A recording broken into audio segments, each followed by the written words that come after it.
Kak Abel. Kalau Kak Abel sendiri? Alhamdulillah baik. Jadi Kak, kita lagi kedatangan 3 tamu, 2 wanita cantik dan 1 pria berkacamata dari Fakultas Hukum Unpar Malang, Universitas Merdeka Malang. Langsung saja ya Kak, kita kenalan dari kakak-kakak ini. Halo kakak. Halo. Nah, tak kenal sama kakak saya nih Kak. Jadi kita kenalan dulu ya dari yang tengah dulu nih. Siapa namanya? Halo Kak, perkenalkan nama saya Deta Adini Henowo dari Fakultas Hukum Universitas Merdeka Malang semester 6. Oke, lanjut kita ke yang cantik sebelahnya nih. Siapa namanya Kak? Halo Kak, kenalin nama aku Fibiana Dasrina. Aku dari Fakultas Hukum Universitas Merdeka Malang. Aku berasal dari semester 6. Nah, ada satu lagi nih Kak yang belum kenalan ya, satu orang pria berkacamata. Silakan perkenalkan dirinya. Halo, perkenalkan aku Christopher Sutar Biluwono. Aku juga berasal dari Fakultas Universitas Merdeka Malang semester 6. Nah, sudah kenalkan Kak, jadi enak kalau ngobrol ya.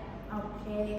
Nah, pada hari ini kita akan membahas tentang salah satu profesi di bidang hukum yang ada di Indonesia, yaitu advokat. Nah, pertama-tama aku mau nanya ke Kak Birta terlebih dahulu nih. Menurut Kak Birta, apa sih tugas utama seorang advokat itu?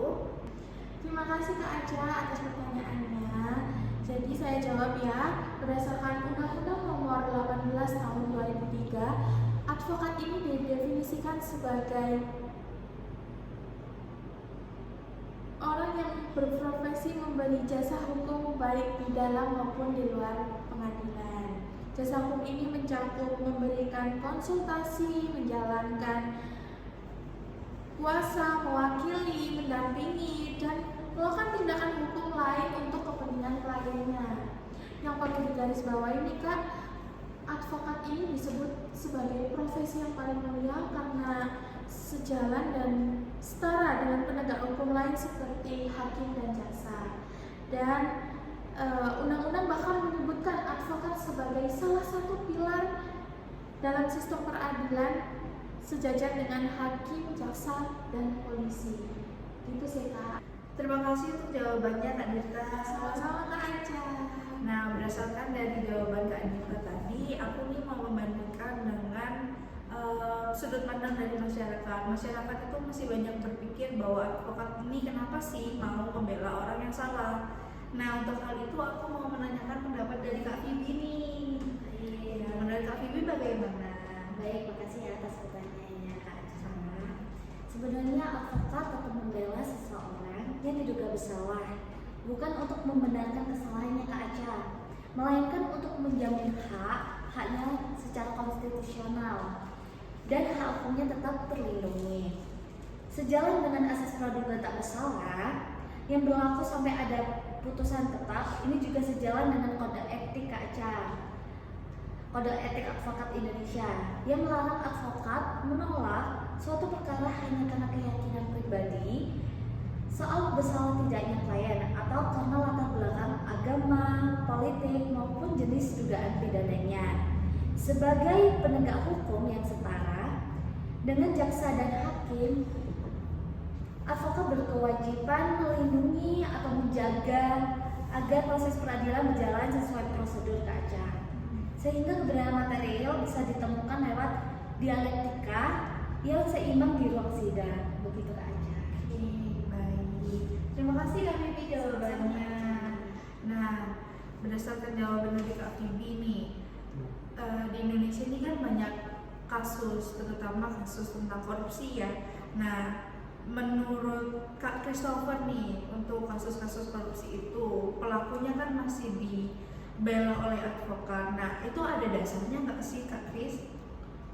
Sebenarnya ya, kalau dari sudut pandang hak asasi manusia dan juga hal tersebut dijamin oleh Undang-Undang Dasar 1945 itu ada di pasal 28D itu menyatakan bahwa memang negara itu menjamin bahwa seseorang itu harus dilindungi dan juga dijamin untuk hak-haknya.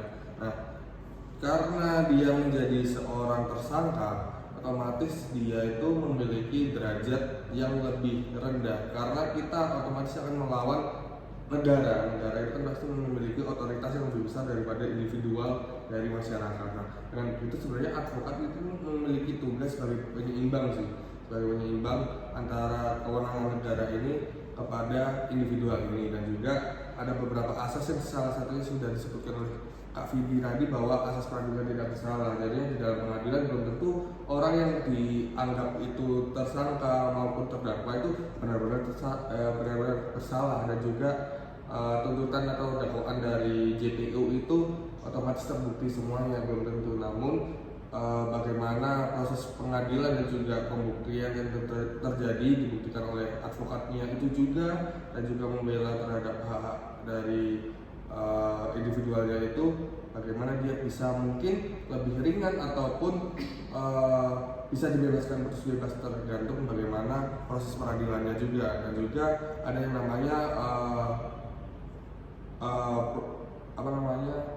semua berhadapan sama di mata hukum, jadinya hak-haknya itu harus diimbangkan dengan hak dari negara juga, jadinya biar bisa dibilang lawannya setara gitu.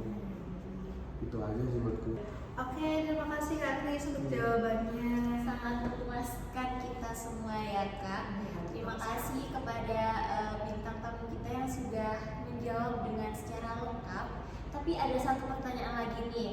Menurut pandangan mahasiswa, harapan apa sih Kak untuk profesi advokat untuk kedepannya? Mungkin dari Kak Christopher dulu. Kalau menurutku ya advokat mungkin bisa lebih dijamin lagi untuk hak-haknya sendiri, karena dia kan otomatis membela orang yang bisa saja dianggap itu salah ataupun dia pelakunya. Namun bagaimana untuk hak dari advokat itu, perlindungan dari advokat itu, karena ya memang sungguh-sungguh lumayan berpotensi terhadap bahaya-bahaya yang terjadi sih. Itu sih menurutku.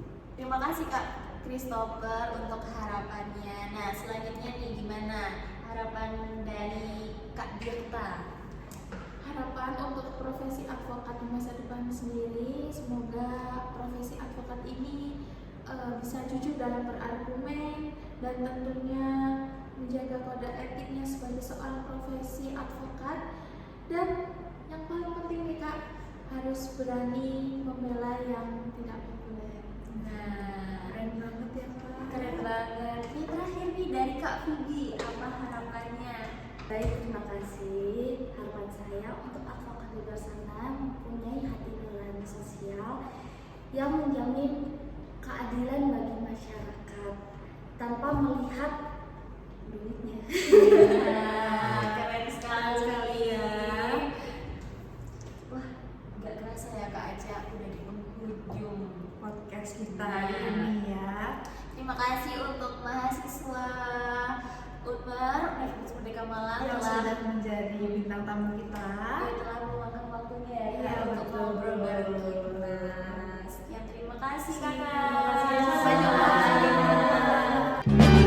One is the loneliest number that you'll ever do. Two can be as bad as one. It's the loneliest number since the number one. One is the loneliest number that you'll ever do. Two can be as bad as one. It's the loneliest number since the number one.